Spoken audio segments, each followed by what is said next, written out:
កម្រិតណាអញ្ចឹងក្នុងអន្តរកាលឥឡូវនេះមនុស្សងាកមករកសាសនាខ្លះប៉ុន្តែមុននឹងបន្តិចមនុស្សសឹងតែលែងរវីរវល់ជាមួយសាសនាសោះលែងតែសឹងថាលែងចូលវត្តសឹងថាថ្ងៃសិលលែងមានមនុស្សទៅវត្តណាព្រោះតែមនុស្សភ្លេចសតិមកផ្លែតមកសបកយៈធ្វើឲ្យមនុស្សឆ្ងាយពីវត្តអារាមឆ្ងាយពីសាសនាហើយពេលណាមនុស្សឆ្ងាយពីវត្តអារាមឆ្ងាយពីសាសនាចាស់គាត់ឆ្ងាយហើយក្មេងៗយុវវ័យក៏ឆ្ងាយតាមនឹងដែរហើយពេលដែលក្មេងៗគ្នាមិនទាន់បានទទួលឥទ្ធិពលអប់រំពីសាសនាមកផងត្រូវឆ្ងាយសាសនាទៀតទទួលយកឥទ្ធិពលពីខាងក្រៅលុតហក់កឆេងកឆោងទៅប្រព្រឹត្តខុសសិលធម៌ជាមួយនឹងម្ដាយឪពុកបងប្អូនកូនចៅធ្វើឲ្យមនុស្សបាត់បង់នៅតម្លៃជាមនុស្សព្រោះតែមនុស្សឆ្ងាយពីសាសនាហ្នឹងឯង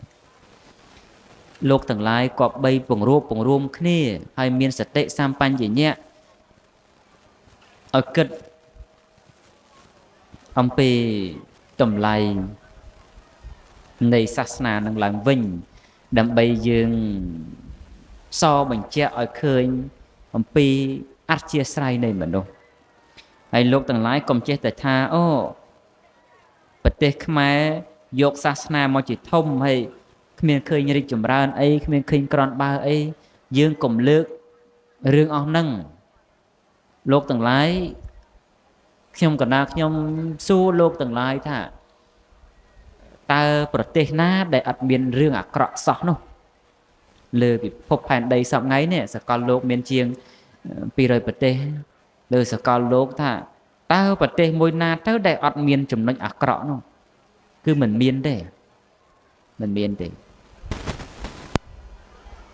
ក្នុងនោះក៏មានប្រទេសយើងដែរមិនល្អអីទាំងអស់ទេប៉ុន្តែយើងកុំនាំគ្នាទៅរឿងអាក្រក់ឃើញហើយយើងចេះតែនាំគ្នាសាទររឿងអាក្រក់អីហ្នឹងនោះវាមិនបានចំណេញអីដល់យើងទេយើងក៏បីនាំគ្នាបង្ហាញនៅតម្លៃនៃរឿងល្អឲ្យវាតដុំតដែតឡើងដើម្បីជាផលដែលបានមកអំពីការបង្ហាញនៅសេចក្តីល្អឲ្យយើងឃើញរវាងគ្នានឹងគ្នាព្រោះធម្មតាទេបើយើងបើកភ្នែកមកឃើញផ្ការិចស្គុះស្គាយទៅគំនិតរបស់យើងវាជាប់នៅនឹងផ្កាហ្នឹងហើយបើយើងបើកភ្នែកមកឃើញលេមួកស្គុះស្គាយនៅមុខផ្ទះជុំវិញផ្ទះទៅគំនិតយើងមួយថ្ងៃហ្នឹងវាជាប់តែរឿងលេមួកហ្នឹងឯងយ៉ាងណាមិញមនុស្សនៅមានចិត្តកាលណាដែលយើងក៏លេចងាកទៅឃើញរឿងល្អឃើញរឿងល្អច្រើនទៅគំនិតយើងវាជាប់នៅក្នុងរឿងល្អច្រើនប៉ុន្តែបើយើងរស់នៅក្នុងជីវភាពដែលកើតមកភ្ញាក់មកបើកភ្នែកមកឃើញតែរឿងអាក្រក់ទេអាហ្នឹងគឺគំនិតយើងហ្នឹងវាជាប់តែរឿងអាក្រក់ហ្នឹងទេដូចលោកទាំងឡាយលេងអុកអញ្ចឹងណាកាលណាលេងអុកញឹកទៅខួរក្បាលបន្តិចនឹកឃើញអុកលោកទាំងឡាយបរិភោគទឹកត្នោតជូរអញ្ចឹងទៅបន្តិចនឹកឃើញទឹកត្នោតជូរតែលោកទាំងឡាយរកទទួលទានដោយមុខរបរណាផ្សេងនីមួយលោកទាំងឡាយនឹកឃើញតែរបរហ្នឹងអញ្ចឹងតែបើលោកទាំងឡាយឡើងត្នោតលក់លោកទាំងឡាយឃើញតែដើមត្នោតក៏លោកទាំងឡាយនឹកឃើញសម័យដល់ឡើងដល់គៀបដល់គោស្ករតែយ៉ាងណាមិញអាចទង្វើដែលយើងប្រព្រឹត្តប្រចាំថ្ងៃនេះគឺអញ្ចឹងដូចគ្នាបើសិនជាយើងធ្វើរឿងល្អឲ្យច្រើនទៅកូនចៅយើងភ្ញាក់មកឃើញតែរឿងល្អស្ទុះស្ទានាំគ្នាម្នាធ្វើរឿងល្អអញ្ចឹងទៅតែបើសិនតែបើកមកឃើញនៅសង្គមនឹងប្រឡូប្រឡាក់ដោយស្រាដោយគ្រឿងលបែងទេក្មេងៗក៏ទៅតាមនឹងដែរហើយយើងកុំបន្ទោសព្រោះបរិបត្តិវាទៅតាមគ្នាអញ្ចឹងចង់មិនចង់គឺតាមគ្នាដូចមកវត្តហ្នឹងមកតាមគ្នាដែរទេច្រើនអញ្ចឹងទៅ ហ្នឹងហើយគឺអ្វីក៏ដោយគឺតាមគ្នាហ្នឹងឯងយ៉ាងណាមិញបើយើងចង់ឲ្យប្រទេសជាតិរីកចម្រើនបន្តតែយើងធ្វើខ្លួនយើងរីកចម្រើនបើណាខ្លួនយើងរីកចម្រើនបែបសិលធម៌មានក្រមសិលធម៌វិជ្ជាជីវៈប្រឹងទទួលទានបែងចែកឲ្យដឹងបាបបុណ្យគុណទោសទៅយើងធ្វើរឿងហ្នឹងទៅសង្គមយើងក៏រីកចម្រើនតាមហ្នឹងអញ្ចឹងមិនមែនអ្វីខុសមកពីសាសនាទេមិនមែនទេតែសាសនាទៅវិញទេកំពុងតែដើរតួក្នុងការរីរាំងនៅអកុសលផ្សេងកុំឲ្យកើតឡើងក្នុងសង្គមមនុស្សហើយយើងកុំតែមានពាក្យថាខ្លាចបាបនឹងមិនដឹងជានាំគ្នាកាប់សម្លាប់អីដល់ប៉ុណ្ណាទេបើកុំតែមានពាក្យថាខ្លាចបាបមួយម៉ាត់នោះមកទប់ទល់មនុស្សយើងមិនដឹងជាទីណាត់ទីណែកដល់កម្រិតណាទេយើងសាកសម័យមើលទាំងយើងទាំងគេបើកុំតែមានពាក្យថាខ្លាចបាបនោះមិនដឹងចានាំគ្នាប្រព្រឹត្តរឿងដែលក្តៅក្រហាយឲ្យអ្នកដតីនឹងច្រើនប៉ុណ្ណាទេដូចជារឿងនាំនេះធ្វើល្អអញ្ចឹងអ្នកមានធនធាននាំគ្នាបរិច្ចាគជូនកាកបាទក្រហមបរិច្ចាគជូនរាជរដ្ឋាភិបាល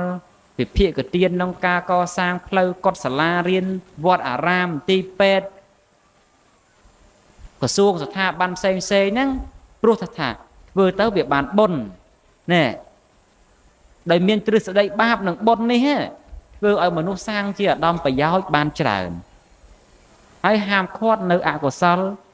ដែលជាអំពើដែលមនុស្សជាតិខ្លាចហ្នឹងគឺសាសនាដើរតួសំខាន់តែយើងណាស់តែរំលង